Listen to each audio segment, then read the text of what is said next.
Bom, meu povo, professor Diogo Xavier na área para mais uma aula da História da Paraíba para o concurso da PMPB.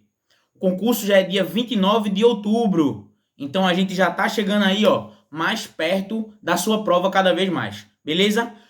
Hoje eu estou gravando esse vídeo na quinta-feira para lhe avisar que na segunda-feira, no dia 18 de setembro, você que está escutando esse vídeo lá depois, é dia 18 de setembro, nós faremos um aulão com questões da Banca BFC voltado para a história, e devo fazer duas questõezinhas de sociologia também, para a nossa prova da PMPB. Então você que está assistindo esse vídeo, já se organiza, divulga, manda para o pessoal, porque com esse aulão eu quero bater vários conteúdos, que também nesse aulão eu vou lançar algumas aulas online que eu vou estar fazendo para a nossa para a prova da PMPB, tá certo? Então, você que está chegando aqui, já curte, comenta e fortalece para o nosso canal crescer. Você que está querendo um material completo em PDF para sua prova, tem aqui o link na descrição. E também tem o Pix do nosso canal se você quiser ajudar. Qual o tema da aula de hoje? O tema da aula de hoje é cangaço. Eu ia dizer coronelismo. Ó, não, coronelismo passa da aula passada. Cangaço, meu povo, cangaço é um dos temas mais importantes para a sua prova. Eu acredito que deve cair uma questão sobre cangaço para vocês. Por quê? Porque é uma questão muito importante nesse contexto para a gente entender sobre o Nordeste brasileiro. Então vamos lá. O contexto a gente viu nos dois vídeos passados, porque nós vimos sobre repúblicas oligárquicas, sobre coronelismo. Isso está dentro do conteúdo de cangaço, porque é impossível pensar no cangaço sem pensar nesse contexto de onde ele surgiu. Então vamos lá. O cangaço é um movimento criminal, é um banditismo, essa é a melhor palavra para falar sobre o cangaço, banditismo, que se insere geograficamente no sertão nordestino, sobretudo nas áreas de fronteiras estaduais, geograficamente. Temporalmente, do final do século XIX até o começo do século XX, sobretudo meados dos anos 30, e ele vai terminar em 1940. Então, tempo e espaço, essa localização do cangaço, que é também o momento da República Velha, das repúblicas oligárquicas e do coronelismo, tá certo? Tá muito casado. Por quê? Quando a gente falou sobre o coronelismo, a gente viu que o Nordeste estava esquecido. É nesse Nordeste esquecido que o cangaço prospera. Porque é ali onde o Estado não chega, é ali onde a população está largada à própria sorte, que os grupos bandoleiros eles podem atacar. E vamos pensar no seguinte, o que é o cangaço? Gente, eles vão estar percorrendo as cidades, cometendo crimes, pegando dinheiro e vão estar, uma coisa muito importante, a serviço dos coronéis. Aqueles coronéis, os homens que mandavam, que detinham poder, eles vão se utilizar dos cangaceiros. Os cangaceiros também se utilizaram deles. Sim, por quê? Porque esses coronéis eram chamados pelos cangaceiros de coiteiros. Eram aqueles que protegiam os cangaceiros. Então, o que acontecia? Num contexto de disputa entre coronéis, os cangaceiros eles vão estar do lado de um ou do lado do outro, atacando, protegendo, utilizando tudo isso. Então, esse é o contexto geral que vai localizar o cangaço nesse momento, tá certo? Muito importante, nós não podemos olhar para o cangaço como um Robin Hood, como um bandido que roubava do rico para dar ao pobre. Não era dessa maneira que acontecia, tá certo? Vamos olhar o contexto daquela época. Os cangaceiros não eram bandidos que tiravam do rico para dar ao pobre, não. Eles cometiam muitos crimes, inclusive contra os pobres, primeira coisa. Segunda coisa, eles também faziam muitas coisas a favor dos ricos. Eles também faziam isso. Então não tinha essa disputa como um símbolo de alguém que distribui riqueza. Isso não existe. Segunda coisa também, a forma como o cangaceiro é vista, hoje em dia, ela é muito uma forma de, como é que eu poderia dizer? Alguém que vai estar jogando, que vai estar símbolo de resistência. Isso existe. Mas aí eu quero que você entenda, muitas vezes o símbolo que passa para o futuro, a releitura do processo, ela é muito diferente do que aconteceu naquela época, tá certo? Então o cangaceiro não era desse jeito, mas hoje A visão do cangaceiro, ela é essa, tá certo? Outra coisa, por que alguém entrava no cangaço? Tinham 3 motivos principais. Aqui eu estou usando o Frederico Pernambucano de Melo, um dos principais historiadores sobre o tema. Primeiro, vingança. Gente, naquela época era muito comum família matar família. Vamos lembrar que isso não faz nem tanto tempo. Lembra aí que aconteceu em Exu, que Luiz Gonzaga parou uma guerra entre família, os Teixeira e os Oliveira, não lembro exatamente o nome, mas são 2 famílias muito famosas. Não, os Novaes e os Ferraz. Eles brigavam à morte e Luiz Gonzaga foi lá e selou a paz. Isso era muito comum. Então, naquela época, matou o pai de alguém. Tu ia entrar na justiça? Não existia isso naquela época. Então, o que você fazia muitas vezes? Entrava no cangaço para vingança. Vou falar de uma pessoa que entrou no cangaço para isso daqui a pouco. A outra era para fugir. Porque se você cometesse alguma coisa contra um coronel, tu ia fazer como? Tu ia ser morto. Então, o que você fazia? Fugia para o cangaço. Um grande exemplo disso está naquele filme Deus e o Diabo na Terra do Sol, que ele é muito famoso. Esse é um dos filmes mais famosos da época do cinema novo, que fala sobre o cangaço. Ele é do Glauber Rocha, que é um dos mais importantes cineastas do Brasil, e esse filme fala sobre o cangaço. Talvez seja um filme interessante de você assistir, para você pensar esse momento aí.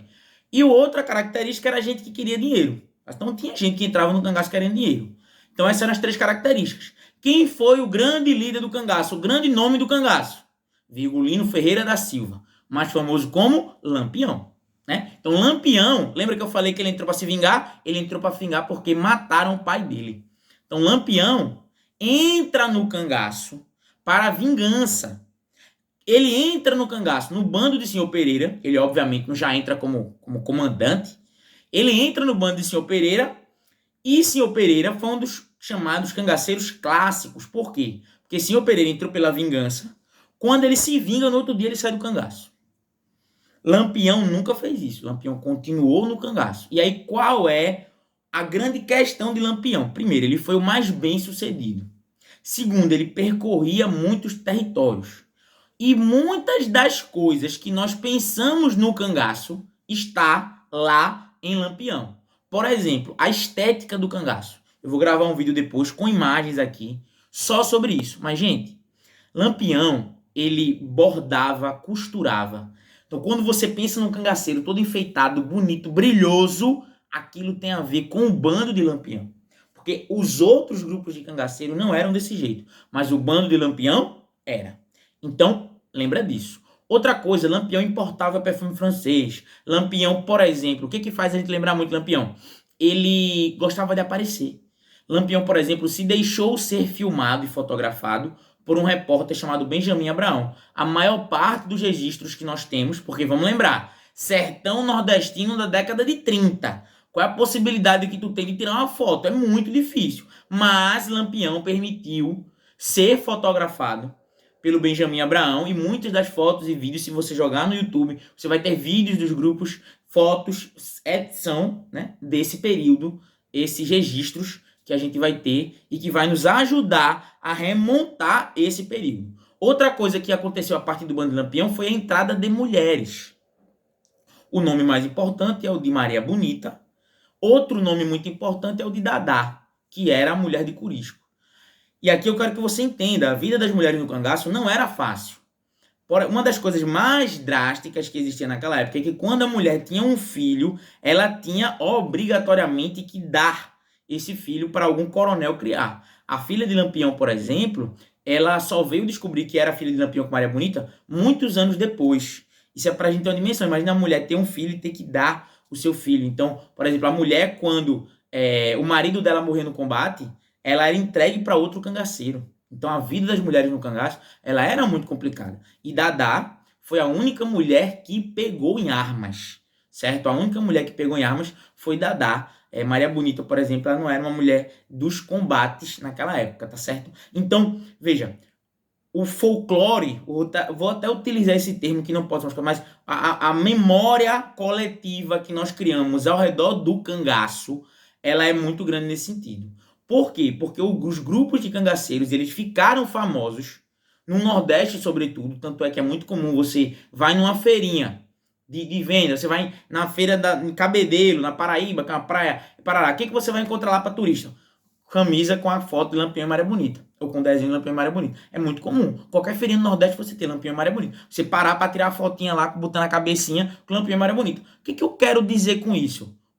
A forma como o cangaço entra para a cultura nordestina é uma forma de louvor. Eles são conhecidos pela ousadia, por serem pessoas não só famosas, mas por serem pessoas que vão ser extremamente conhecidas e extremamente vigorosas e fortes e valentes. Valente que nem Lampião, brabo que nem Lampião e Maria Bonita. Então essa lógica entra para a cultura geral. Mas o que eu quero que você entenda, para você aprofundar o conhecimento, é essa lógica de não ficar na superficialidade. Os grupos de cangaceiros, eles não eram grupos de justiça social, isso não existia. Lampião, quando morreu em Angicos, em 1938, Lampião morre com muito dinheiro. Ele e o seu grupo ali, de 11 pessoas, morrem com muito dinheiro. Por quê? Porque Lampião era um homem rico, ele tinha condições de, mesmo vivendo no mato, e vivia por conta da sua condição de bandoleiro,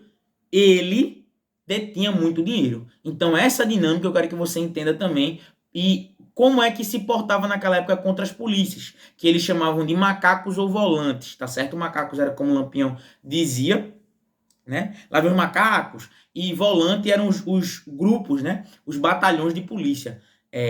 Eles utilizavam toda a série de artimanhas para combater e matar os policiais, e Lampião vai ser pego numa emboscada e vai ser morto pelo tenente João Bezerra, que vai matá-lo lá em 28 de julho de 1938. Lampião é assassinado na Grota de Angicos, eles e os 11. E as cabeças dos cangaceiros, eu vou dar uma aula que eu vou mostrar as imagens, vou mostrar tudo isso, elas são expostas pelo Brasil. Então, o cangaço entra no contexto geral como essa característica central. E uma coisa que é muito interessante, por exemplo, agora nós vemos uma onda de assaltos a banco pelo sertão nordestino que ganhou o nome de Novo Cangaço. Tem até uma série na Amazon Prime que fala sobre isso, que traz uma releitura sobre isso.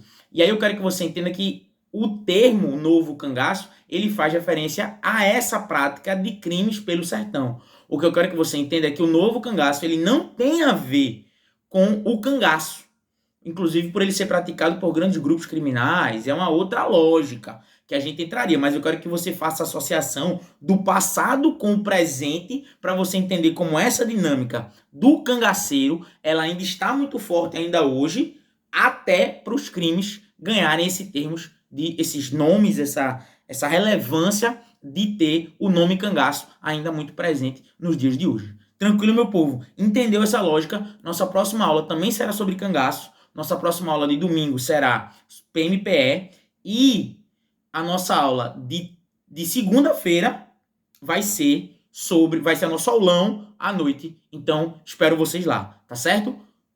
Domingo, aula da PMPE, e espero você que vai fazer PMPB comigo no aulão de segunda-feira. Curta, comenta, diga aqui no vídeo, professor, eu vou assistir, pra eu achar que eu não vou ficar sozinho. Beleza, meu povo? Tamo junto, forte abraço, vai estudando, se preparando, que com certeza a gente vai chegar lá, tá certo? Tamo junto.